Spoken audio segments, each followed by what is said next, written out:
There's a reason why most producers never get their drums to sound right, and it has nothing to do with buying expensive plugins or analog drum machines. After working with over 400 producers and helping them finish music they're proud of, I found it always comes down to the same 3 essential processing steps every professional producer pays close attention to. So in this video, I'm going to show you exactly what they are and how you can use them to produce better sounding drums that cut through the mix. Here's how it works. So here we have a drum groove pretty much consisting of the typical 909 style drum hits.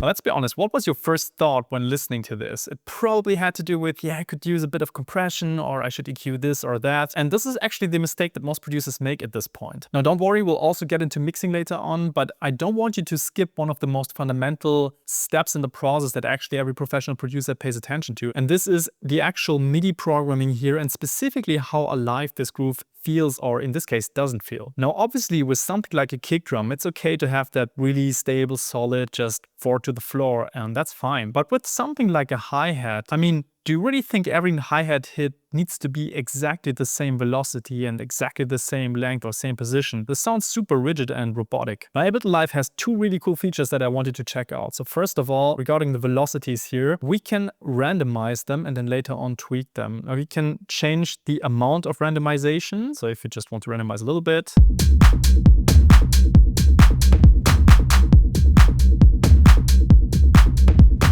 so this is how far you could take it. You can also make it very, very extreme. But I think just a little bit, like a tiny bit of nuanced velocity mapping here makes a lot of sense. And then you can go in and accentuate some of them intentionally. So for example, if you want this and this to sound a bit stronger, you can do it. Placing those accents makes the groove just feel different. Now, the second feature that I want you to check out is the humanization. Now, if you select all these notes and put this, for example, to like 15% or so and click humanize, you will see that it slightly shifts those around. So it starts to feel a bit more imperfect.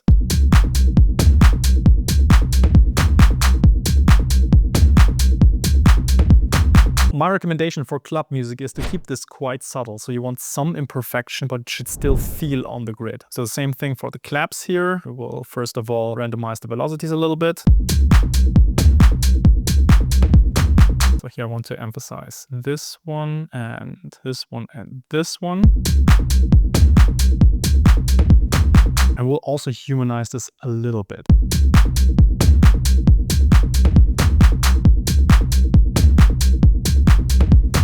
So that was trick number 1. You place intentional accents and you humanize some of the drum tops just to make this groove overall feel more alive and less robotic. Now my next tip has to do with how this actually sounds before even going into mixing. So you want to think about, what do I want to get out of my drums? Do I want them to sound as clean and typical 909 style as they currently are? Or do I want like a little bit more texture and a little bit more variation and a little bit more edge in the sound? Well, I personally want this, and this is why I'm supplementing very often the more straightforward drum sounds with something more characterful. So this is the original one. It's a very straightforward 909. I actually like the 909 sound, this boink boink. I really like this. I actually have a second kick sample that we will sneak in here. You actually get a lot more character and texture, and there's even a little bit of room information in that kick sample, which by the way doesn't work for every style of music, but here in this like techno-y type of track, to me this actually feels quite good, and it has some of that knock. And so the way I sneak these in is like, first of all, they're grouped together to one drum group, and I will always use the original volume on the sampler, because then I don't have to touch the faders and I can later on in the final mix control the volume there. So this is like a little gain staging trick for you. It's just feed that in.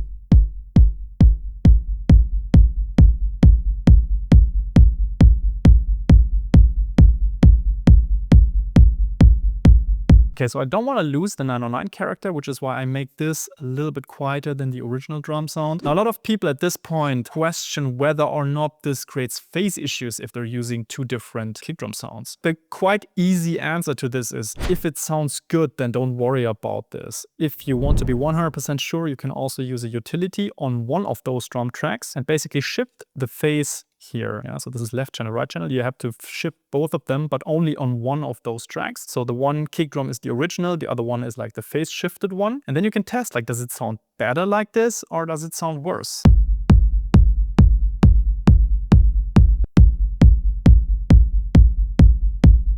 So to me, that's pretty obvious. I actually prefer the one without the shifted phase much more, which means that we don't have a phase issue to begin with and we should just keep it. Now, I also do this kind of stuff very often with the drum tops. So for example, the hi-hats, they are also like a really traditional hi-hat sound.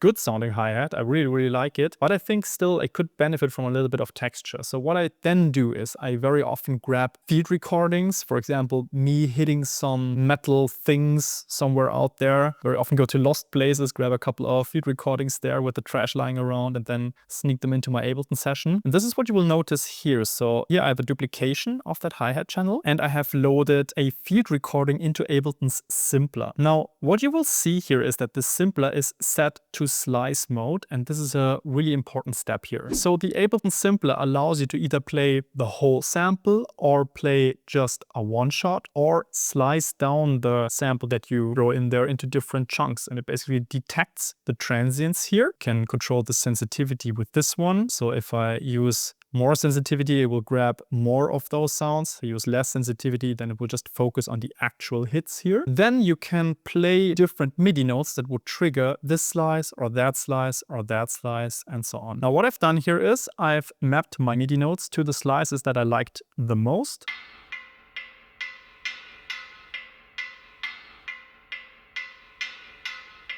Really nice textured sound. I love that. And the cool thing is we can now sneak this into our hi-hat sound overall. So I'll just solo the hi-hat group here and then we'll bring this once again in until we find like the sweet spot.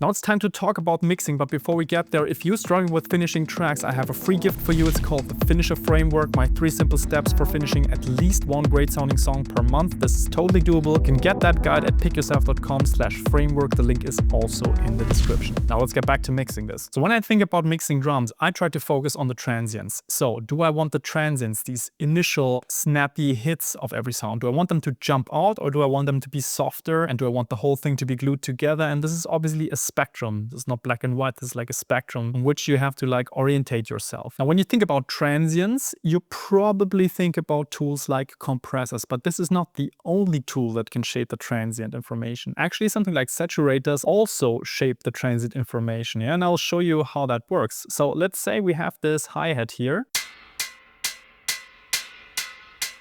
If you want that to sound a bit thicker and not as snappy, what we can do is we can put a saturator on this drum hi-hat group, and we'll use this analog clip setting, which is quite conservative. This is not like an extreme saturation. It's like really subtle saturation. And we'll drive this into the saturator, and you try to listen to what happens to the transient, this like snappy part.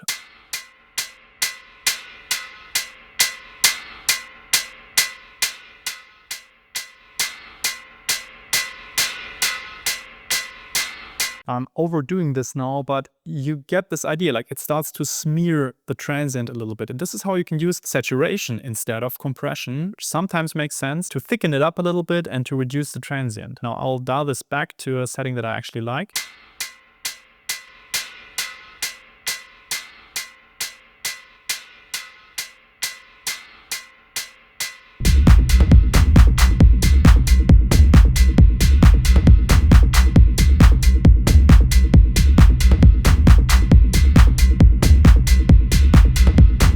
So you notice it already sounds much thicker. Now next up, the clap. So the clap is the opposite thing. I actually want to emphasize the transient more because this clap sounds a bit washed out. I like how thick it is, but I actually think it should be a bit more snappy while preserving the overall character. So let's do that. Let's grab a compressor. We'll stick to RMS mode, which is the root mean square. So the kind of the average of the signal, not the peak setting, which just focus on the peaks. We deactivate the sidechain filter because that's something we don't need in the setting. Let's go for like a little bit more extreme setting, relatively high ratio right now. Slow attack time so that the transient actually pokes through. Fast release time. By the way, don't rely on these auto release settings. Like I always try to dial this in manually. So fast release time.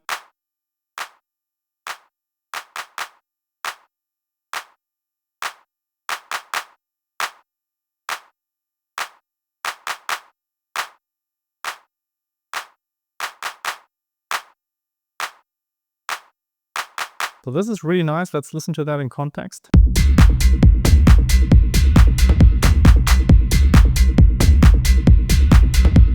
This is very good. I like it a lot. What I want to do is I want to bring out the transient even more by using an EQ. So you can do this with the Ableton EQ as well, of course, just like this one for the visual representation here.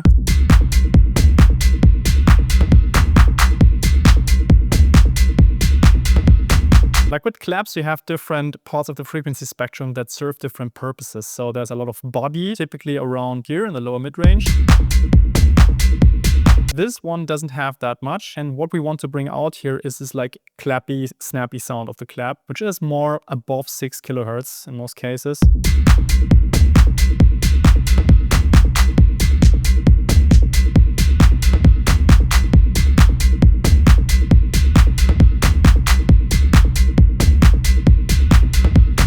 So I'll bring the output down a little bit to compensate for the additional gain.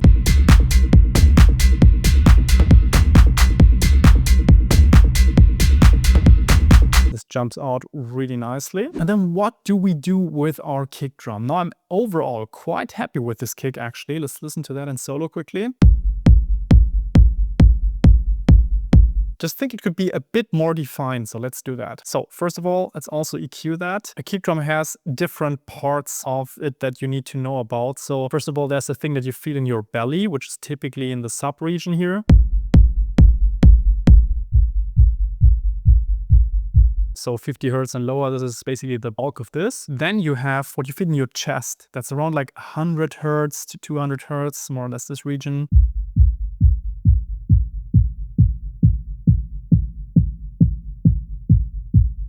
And then you have the part of the kick that slaps you in the face, which is not too prominent in this one. This can be very different depending on the kick drum, but this typically is around 1 kilohertz, 2 kilohertz, and sometimes even higher.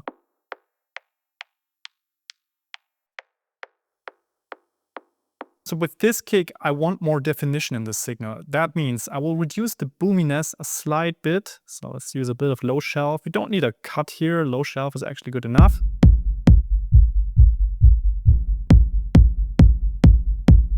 And the reason for that is we have a very prominent bass line that is very thick and actually extends the kick drum towards the lower frequencies, so we don't really need that much lower than the kick. Then we want to increase the thing that we feel in our chest, the punch of the kick drum.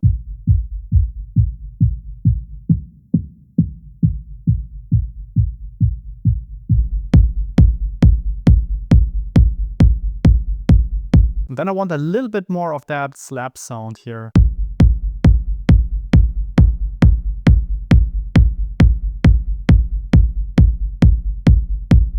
Could also emphasize these two by reducing this here, by the way.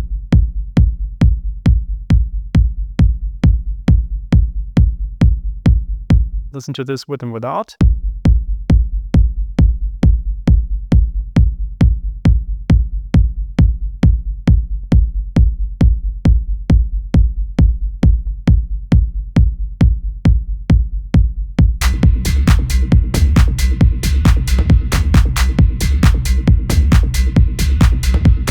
All right, so that is taken care of. So we have a bit more definition in the kick drum. Let's see if we can also give it a bit more power by using parallel compression. Now, parallel compression is basically the idea that you have your dry signal and then you have a wet signal which is compressed, and you feed that compressed signal together with this original dry signal. Now, why would you want to do this? Well, the idea is to preserve the actual transient from the original signal, but then thicken it up by a relatively heavily compressed version of the same signal. Most plugins these days have like a wet-dry control. You can do it like this, or you can create a send-return path and create a parallel chain. This can be helpful if you want to EQ the compressed version slightly differently. In this case, I don't think that's necessary. That would be overkill. So we'll just use the Ableton compressor once again, use the RMS setting. I will keep this 100% wet for now, just so you get an idea of how thick this sounds, first of all. Deactivate the sidechain filter, and we put the ratio to something a bit more extreme, like let's say around 12:1. Attack relatively fast as well. It's like 20 milliseconds. Release time mediums like this.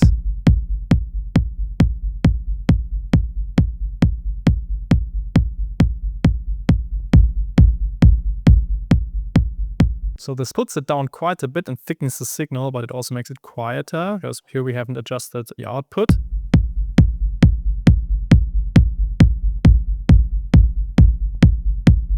We don't keep it like this. This is really important. We now bring down the wet portion of the signal and then fine tune this until we have something that we like. So I'll start with 0% of the compressed signal.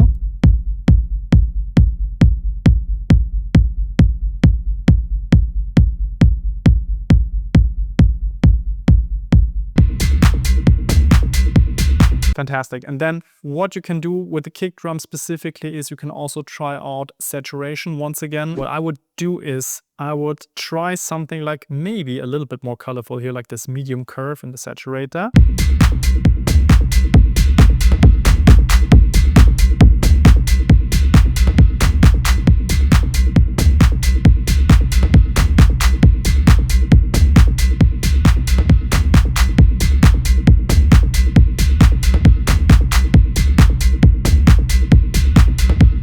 So I really like the sound of it. Now there's only one thing missing here, and that is some group processing on the drum tops. Now this is a perfect use case for the glue compressor. The glue compressor is there to glue the signal together, to give some cohesion between the signals. Now let's listen to that group.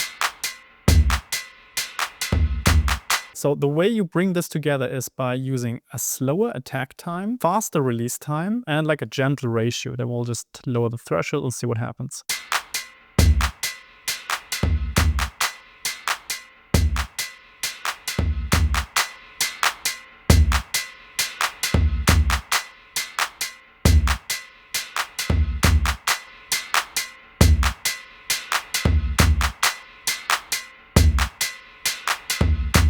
Now this is very subtle. I actually like this a lot, this type of setting. With this, we're pretty much done with the drum tops. What you can also think about is sending this into a room. So we could do this with inserting a return track. Now, why would you want to use a return track and not like an individual just wet dry reverb here on the main group? Well, the cool thing about the return track is that you can decide how much of each of these drum tops you would actually want to send into this. And this can make a huge difference. Let me show you. So we'll put the hybrid reverb on this. Typically, you could use early reflections for drums. Also, there's like this specific drum rooms inside this. And then for this algorithmic side, we could either not use it at all or use something like a dark hole, but only a little bit. So you can change the blend. So we have 80% or so from our live room and 20% of that like digital, artificially extended dark hole. Also make this a bit smaller, bit more dampened. Okay, fantastic. And then if you use a send return effects chain, you would always want the effect on that return channel to be 100% wet. This is really important because you're obviously deciding to send signal into this, and you don't want like a portion of the dry signal popping up in your return channel because that would just make the original channel louder again. We can then decide like how much of this do we want to send in this. I will try just the whole group first of all.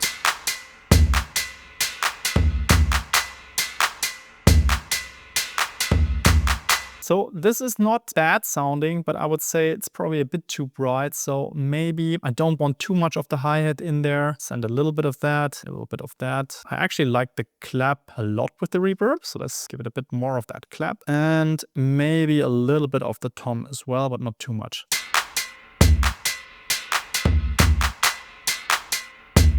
The cool thing about this like return channel is that you can then just EQ the reverb. This is something you cannot really do if you have it as an insert effect on your main drum bus, for example. So I'll just filter out a little bit of that top end of the reverb just to make it a bit less digital sounding.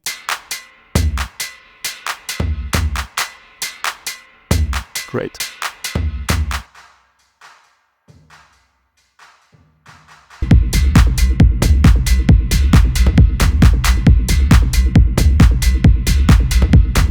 Now you know exactly how to produce great sounding drums that cut through the mix, but this only takes you so far if you don't understand the relationship between kick and bass. So make sure to watch that video next, in which I walk you through my mental model on how to deal with this.